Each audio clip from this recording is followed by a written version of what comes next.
One missile. 50 impact sites. Across a stretch of one of the most densely populated urban corridors in the world. And almost nobody understood. In the first moments after the sirens stopped screaming and the dust began to settle, what had just happened to Tel Aviv. The attack on April 6, 2026, produced 2 seriously wounded and 6 total casualties. But the number that matters more than the casualty count, the number that defense analysts and arms control experts immediately focused on, the number that reveals the strategic intent behind the weapon more clearly than any official statement, is 50. 50 separate impact sites spread across Tel Aviv, Ramat Gan, Bnei Brak, Givatayim, and Petah Tikva. Not 50 missiles. One missile. A single ballistic missile fired from Iran that opened its skin as it descended and scattered between 20 and 80 bomblets across a radius measured in miles, each one a small, independent explosive device capable of killing anyone who was not inside a reinforced shelter when it landed. Each one a weapon that, if it did not detonate on impact, would sit silently on a rooftop or in a courtyard or in a children's playground, indistinguishable from the surrounding debris until someone walked past or a child reached down to pick it up. This is what cluster munitions do, and this is what Iran has been doing to Israel, deliberately, systematically, and with escalating frequency, since the very first day of this war. To understand the full strategic logic of what Iran is deploying against Tel Aviv, you first need to understand what a cluster munition actually is and why its use against populated cities is prohibited under international humanitarian law. A cluster warhead, rather than containing a single large explosive payload that detonates at the point of impact, contains a mechanism that holds onto many small bombs, the bomblets. As the missile approaches its target, the warhead's outer casing peels away, spinning as it opens, releasing the bomblets into the air above the target area. They fan out, they scatter. Depending on the missile type and the warhead configuration, they spread across a radius of 5 miles or more. Iranian cluster warheads reportedly contain between 20 and 80 bomblets, depending on the specific system being used. Each bomblet is small enough to be difficult for Israel's air defense systems to track and intercept. Each one is large enough to kill a person who is not in a reinforced space when it lands, and each one that fails to detonate on impact becomes an unexploded hazard, a delayed action killer sitting on the ground of a city where people will eventually have to walk. The IDF confirmed, in a press briefing on March 10th, that 50% of the ballistic missiles fired at Israel in the conflict until that point had been cluster munitions, not half of some peripheral, minor portion of Iran's missile campaign. Half of everything. Half of the missiles Iran was choosing to fire at Israel were specifically configured to scatter submunitions across wide areas rather than deliver a concentrated explosive payload at a single point. That is not a ratio that happens by accident or convenience. That is a deliberate strategic choice embedded in Iran's operational doctrine for this war. Human Rights Watch confirmed 3 separate Iranian cluster munition attacks affecting Israeli population centers in the weeks before the April 6th Tel Aviv strike that produced 50 impact sites. In Or Yehuda, on March 4th, CCTV footage posted online showed a clearly identifiable submunition striking the middle of a wide, empty street in a commercial area, causing an explosion. Human Rights Watch geolocated the footage and confirmed the site. 5 days later, on March 9th, cluster munitions killed 2 men, construction workers in Yehud, just outside Tel Aviv, who were outdoors at their work site and had not reached a shelter before submunitions rained down from a missile that had been partially intercepted overhead. The impact of that single missile was verified across Or Yehuda, Yehud, Bat Yam, and Holon simultaneously, a spread of over 8 miles from a single weapon. One also struck a children's playground in Rishon LeZion on March 17th, 2026, hours after Israel assassinated senior Iranian security official Ali Larijani. Iran fired a cluster missile that killed 2 residents of Ramat Gan in their 70s. They had a safe room in their apartment. They were unable to reach it in time. The submunition that killed them struck the top floor of their 3-story residential building, causing damage consistent with a small bomblet rather than a large unitary warhead, which is precisely how Human Rights Watch was able to confirm the weapon type from the physical evidence. The April 4th attack produced what the Times of Israel described as heavy damage to residential buildings in Bnei Brak and Ramat Gan, with bomblets also striking Tel Aviv and Petah Tikva, causing damage to roads and cars. 2 cluster submunitions struck near the IDF's Kiryat headquarters in Tel Aviv, the Israeli military's central command complex in the heart of the city. One struck a parking lot next to the base. Another struck a nearby school. 4 people were lightly wounded. The IDF was simultaneously describing this as damage to military-adjacent facilities, thereby attempting to frame the strike as targeting military infrastructure. while the Arms Control Association's executive director was stating publicly that Iran appears to be deliberately launching cluster warheads into relatively populated areas with the goal of producing civilian harm. Both statements can be simultaneously true. A cluster munition targeting the Kiryat will inevitably spread its submunitions across an area that extends well beyond the base's perimeter into the surrounding residential and commercial neighborhoods. That is precisely what makes cluster munitions in urban environments a violation of international humanitarian law, regardless of the nominal target. The weapon is incapable of the precision that international law requires when civilian objects and military objectives exist in proximity. And then came April 6th, the strike that produced 50 impact sites. Iranian missiles carrying cluster warheads struck across Tel Aviv, leaving 2 people seriously and moderately wounded, and 50 separate locations where submunitions had landed, exploded, or failed to explode. Police and emergency services were responding to impacts across multiple neighborhoods simultaneously. The scope of the response required identifying each of the 50 impact locations, assessing for casualties, clearing unexploded bomblets that had not detonated, evacuating damaged buildings, treating wounded, was the kind of operational challenge that a single conventional missile strike, no matter how large its unitary warhead, does not create. A single large explosion is a single incident response. 50 submunition impacts across an urban area are 50 simultaneous incident responses that tax emergency services, command and control, and civilian morale in ways that compound far beyond the physical damage of any individual bomblet. This is the strategic logic behind Iran's choice of cluster munitions as its primary weapon against Israeli population centers. Missile analyst Tal Inbar, who consults for Israeli defense companies, explained it to CNN with analytical precision. Cluster munitions are a mechanism to bypass active missile defense. Israel's long-range interceptors, the Arrow 2 and Arrow 3 systems, are designed to engage incoming ballistic missiles at high. Missile can be intercepted by Israel's long-range air defenses, but the bomblets are still deployed, either because the missile was not hit directly enough to prevent the warhead from functioning, or because the bomblets had already been released before the intercept. The small size of the individual submunitions makes them extremely difficult for Iron Dome, which is optimized for shorter-range threats, to engage reliably even when it attempts to do so. The result is a weapon that defeats Israel's layered defense system not by being faster or more maneuverable than the interceptors, but by being smaller, by fragmenting the threat into pieces too numerous and too tiny for the defense system to comprehensively engage. Beyond defeating physical air defense, cluster munitions serve a second and equally important strategic purpose. They defeat economic air defense. The arithmetic of missile defense is one of the defining vulnerabilities of any prolonged air defense campaign. A Tamir interceptor fired by Iron Dome costs tens of thousands of dollars. An Arrow 3 interceptor costs several $million. A Patriot PAC-3 interceptor costs over $3 million. The bomblets in an Iranian cluster warhead cost a fraction of any of those figures. When a single cluster missile forces Israel to fire multiple interceptors trying to engage both the carrier missile and the released submunitions, or when it forces Iron Dome to engage dozens of small submunitions as they descend, the economic exchange rate of the engagement moves decisively in Iran's favor. Iran spends relatively little. Israel spends relatively much. And Israel's interceptor stocks are finite. They take months and significant manufacturing capacity to replenish.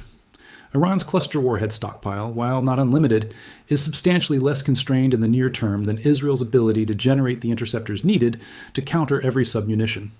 The cluster munition strategy is, at its core, an economic attrition strategy dressed in the language of military targeting. Military analyst Elijah Magnier, who specializes in Iran's military doctrine, traced the development of this capability for Al Jazeera with a clarity that should concern every defense establishment watching this conflict. Iran first demonstrated this capability publicly during the 12-day war in June of 2025, when it fired a cluster warhead ballistic missile into central Israel. That first deployment was a demonstration, a signal that the capability existed and was integrated into Iran's operational inventory. Its consistent reuse in the 2026 war indicates that the capability is no longer experimental or improvised. It is deliberate doctrine. It is integrated into a meaningful portion of Iran's ballistic missile inventory.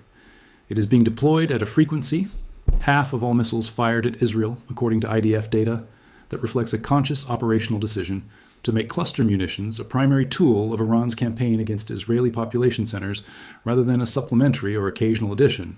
The international humanitarian law dimension of Iran's cluster munition campaign against Israel is the part of this story that has received consistent attention from human rights organizations, but insufficient response from the international institutions and governments with the standing to do something about it. Human Rights Watch published a detailed report on March 30th, 2026, confirming multiple Iranian cluster munition attacks, documenting at least 4 civilian deaths, and explicitly stating that the attacks violate the laws of war and may amount to war crimes. Patrick Thompson, Human Rights Watch's crisis and arms researcher, stated directly that Iran's use of cluster munitions in populated areas poses a foreseeable and long-lasting danger to civilians, that cluster munition bomblets are dispersed over a wide area, making them unlawfully indiscriminate in violation of the laws of war. Amnesty International had already condemned Iran's cluster munition use during the 12-day war in June 2025 as a flagrant violation of international humanitarian law. The Convention on Cluster Munitions, signed by over 100 countries, which prohibits the use, production, transfer, and stockpiling of cluster munitions, has not been signed by Iran, Israel, or the United States, which complicates the legal framework without changing the humanitarian reality. The human reality is not complicated. A basketball court struck by a submunition on the first day of the war. A children's playground in Rishon LeZion damaged by a bomblet. 2 construction workers killed outdoors because the submunitions from a partially intercepted missile reached them before they could reach shelter. 2 elderly people in their Ramat Gan apartment, unable to make it to their safe room in time. A Thai agricultural worker, 30 years old, killed in Moshav Adanim by shrapnel from a cluster bomb. 4 Palestinian women killed in the West Bank by submunitions from missiles that were not even targeting the area they died in. 50 impact sites spread across Tel Aviv's metropolitan area from a single missile on April 6, 2026. These are the human faces of a weapons strategy that the executive director of the Arms Control Association described, accurately and without qualification, as deliberately designed to produce civilian harm. The IDF has been documenting and condemning Iran's cluster munition use throughout the conflict. Israel's condemnation of Iran's use of cluster munitions to target civilian areas as a war crime is clear and consistent. But the IDF statement that 50% of all missiles Iran had fired at Israel were cluster munitions was delivered not as a condemnation alone, but as a military assessment, a recognition that this is the weapon Iran has chosen, that it is working. Well enough from Iran's tactical perspective to warrant sustained deployment at scale, and that Israel needs to continue developing responses to a threat that its existing layered defense architecture was not fully optimized to stop. The ongoing development of countermeasures will take time. The threat is already here, and every Israeli family sleeping in shelters, every emergency responder managing 50 simultaneous impact sites, every bomb disposal team working through neighborhoods, looking for unexploded bomblets that a child might find before they do, they are all living inside the strategic calculus of a weapon designed not to win battles, but to exhaust the willingness to endure them. 1 missile, 50 impact sites, and the deliberate, documented, legally prohibited choice to fill those 50 sites not with the remnants of a failed air defense, but with the intended consequences of a weapon specifically engineered to spread its damage, wide enough that no shelter can guarantee safety, no intercept can prevent all harm, and no count of casualties fully captures the weight of what it means to live under a sky that scatters death across 50 points at once. The psychological dimension of Iran's cluster munition strategy is the part that pure military analysis often underweights, but that Iran's commanders appear to have studied with particular care. A single large explosion is terrifying. It is also, in a terrible way, comprehensible. You hear the sirens, you run to the shelter, the explosion happens somewhere. You emerge when the all-clear sounds and the world has a single center of damage around which life can reorganize. Cluster munitions destroy that. Comprehensibility. When submunitions descend across a 5-mile radius, the sirens have already sounded, and you are already in the shelter by the time they land. But you do not know, when you emerge, whether the sidewalk in front of your building is clear or whether a bomblet is sitting at the base of your steps. You do not know whether the playground your children use is safe or whether a submunition is waiting in the sand. You do not know whether the car park where you left your vehicle overnight has been cleared by bomb disposal teams. This is the suppressive psychological effect that military analyst N.R. Jensen Jones described to CNN.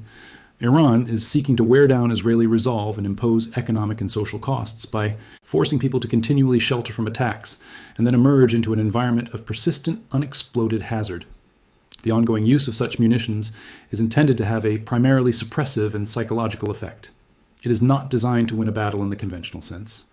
It is designed to make the experience of living in Tel Aviv so costly, so exhausting, so permeated by unpredictable danger that the political will to continue a war whose costs are measured in these terms eventually reaches a breaking point. The geographic pattern of Iranian cluster munition strikes is itself strategically revealing. The cities and neighborhoods consistently targeted: Tel Aviv, Ramat Gan, Bnei Brak, Givatayim, Petah Tikva, or Yehuda, Bat Yam, Holon, form a continuous metropolitan corridor that is the economic heart of Israel. This is not the peripheral geography of a country at war. This is the center. Tel Aviv is Israel's financial capital, its technology hub, its cultural center, the city that hosts the headquarters of most of Israel's largest corporations and most of its, internationally, recognized technology companies. The corridor, stretching from Tel Aviv to Petah Tikva, contains a concentration of economic activity, intellectual capital, and human talent that is irreplaceable by any quick reconstruction or relocation effort. When cluster munitions land in this corridor repeatedly, not at military installations, but in apartment buildings, commercial areas, schools, playgrounds, and parking lots adjacent to military facilities, the economic disruption is not incidental. It is the objective. Every company whose employees cannot come to work because the streets around the office have unexploded bomblets being cleared by disposal teams is a company whose productivity is degraded. Every school that cannot open, every commuter route that is closed for bomb disposal, every apartment building that is evacuated because a submunition struck its facade, each one is a small piece of the economic engine of a modern state being forced to consume its own output, managing the costs of a weapon that costs relatively little to deploy. The military targeting dimension of Iran's cluster strikes adds a layer of deliberate strategic ambiguity to the legal analysis. Iran consistently claims its strikes are targeting military and military-adjacent facilities. The IDF's Kiryat headquarters, Palmachim Air Base, the Shin Bet headquarters, defense industrial facilities in the metropolitan area. Some submunitions have indeed landed near these locations, but the physics of cluster munitions make it impossible to use them as precision weapons against military targets in urban environments. The dispersal pattern of a cluster warhead, 20 to 80 bomblets spread across a 5-mile radius, will, by mathematical necessity, reach civilian areas when it is deployed anywhere near an urban center. Iran's military planners know this. Iran's legal team knows this. The Arms Control Association knows this. Human Rights Watch knows this. The IDF knows this. The claim that cluster munition strikes in the Tel Aviv metropolitan area are targeting military installations is not a legal defense that survives serious scrutiny. It is a rhetorical position maintained for diplomatic purposes while the bomblets continue to fall on residential streets. The unexploded ordnance legacy of Iran's cluster munition campaign will extend well beyond the duration of the war itself, and this dimension of the weapon's impact is consistently underreported in coverage focused on immediate casualties and strike counts. An estimated 10 to 40% of cluster munition bomblets fail to detonate on initial impact. They become unexploded ordnance, lying in streets, embedded in walls, sitting in fields and gardens and under parked cars, waiting for the mechanical shock or vibration that will finally trigger their detonation. In countries that have experienced extensive cluster munition use, Lebanon, Laos, Cambodia, Kosovo, Yemen, the cleanup of unexploded submunitions has taken decades and has produced casualties years and sometimes generations after the active conflict ended. Children picking up unexploded bomblets they do not recognize as weapons. Farmers uncovering submunitions in fields being prepared for planting. Construction workers hitting uncleared ordnance during excavation. The cluster munition legacy in Israel will be shaped by the scale of the current campaign. Hundreds of submunitions already scattered across the Tel Aviv metropolitan area, with more arriving in each new wave. The 50 impact sites of the April 6th strike will eventually be cleared. The Israeli Bomb Disposal Corps is experienced and capable. But the clearing process takes time, requires specialist resources, and will leave residents of the affected neighborhoods living under a form of low-level ongoing danger that persists long after the sirens stop. The international response to Iran's documented, confirmed, extensively verified use of cluster munitions in Israeli population centers has been characteristically inadequate in its operational consequences while being appropriately strong in its rhetorical condemnation. Human Rights Watch published its detailed report. Amnesty International condemned the attacks. The Arms Control Association called the targeting deliberate. Multiple governments issued statements of concern. The G7 released a collective condemnation of Iranian attacks on Gulf civilian infrastructure that could equally apply to cluster munition use in Israeli cities, and none of it stopped the bombs from falling. The Convention on Cluster Munitions, which would be the primary legal instrument to invoke against Iran's conduct, has not been signed by Iran, Israel, or the United States, limiting its formal applicability while not changing the underlying humanitarian law.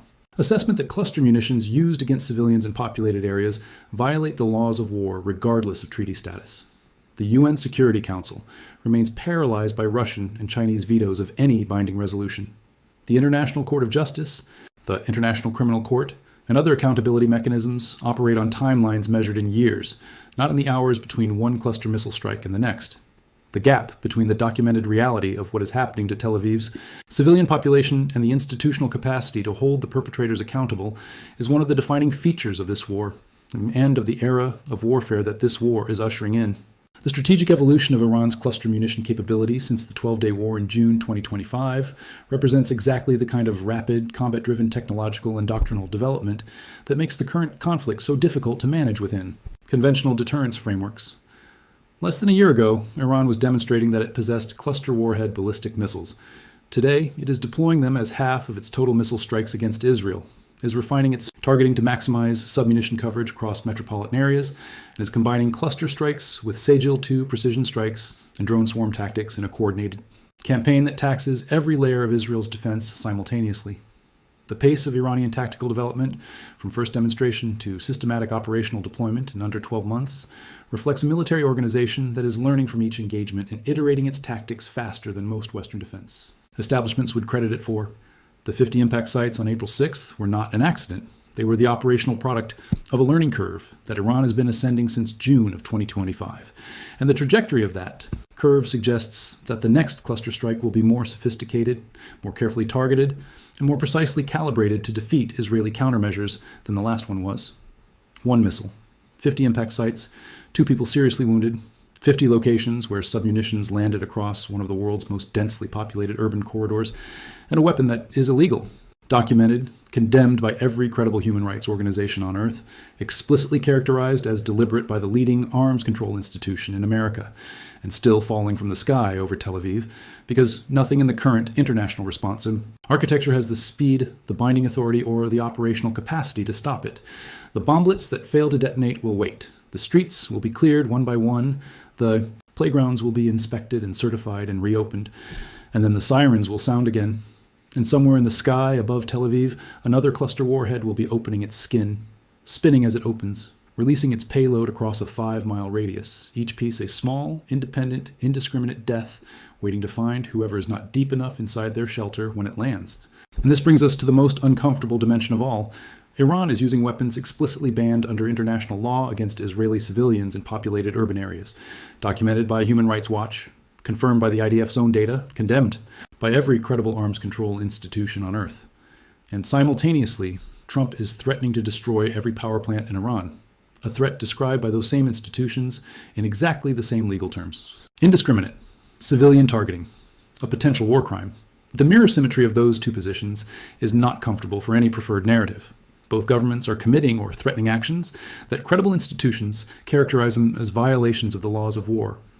The cluster bombs over Tel Aviv are real, documented, and deadly.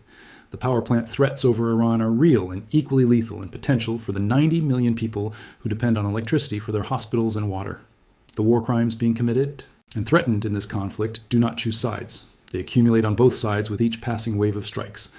50 impact sites on one single day in Tel Aviv is the most damning evidence of exactly how fast that accumulation is growing.